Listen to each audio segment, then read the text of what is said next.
Bismillahirrahmanirrahim. Elhamdülillah ve salatu ve selamu ala Resulillah ve ba'd. 50. hadis. An Abi Hureyre radıyallahu anhu enne Resulullah sallallahu aleyhi ve sellem kal: "Ed-dunya sicnul mu'min ve cennetul kafir." Ravahu Muslim.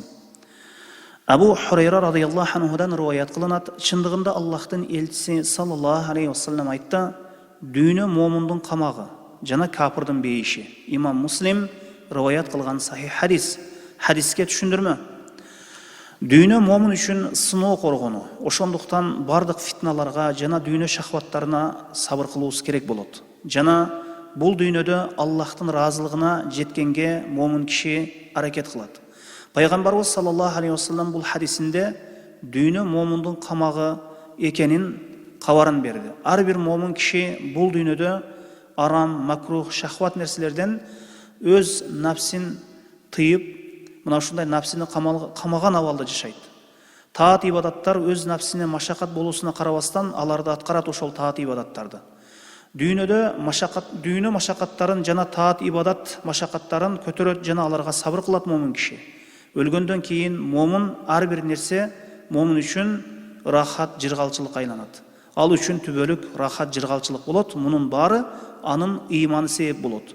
Ал эми капыр инсан дүйнө шахваттарына батып чөгүп өлсө, мунун баары түбөлүк азапка айланат. Бул анын ыймансыздыгы себеп экендигин мына ошондо түшүнүп жетет. Хадистен алына турган пайдалар: биринчи пайда, пайгамбарыбыз саллаллаху алейхи вассалам дүйнөдө мусафир сыяктуу жашагын деп айткан экен. Ибн Умар радıyallahu anhu айтат: "Кечкиртирсең таңды күтпө, таң аттырсаң кечти күтпө" деп айткан экен. Хадистен алына турган экинчи пайда: дүйнөнүн Аллахтын алдында чымындын канатынчалык кадыры жок. Ошондуктан дүйнө дегени кадыры жок нерсе деп коюлат. Хадистен алына турган үчүнчү пайда: дүйнөдө мусулман да капыр да убактылуу, ар бир инсан бул дүйнөдө убактылуу экенин жакшы билет. Хадистен алына турган төртүнчү пайда: дүйнө акыреттин коргону, жакшы ажыр сооптор жасап калуу керек.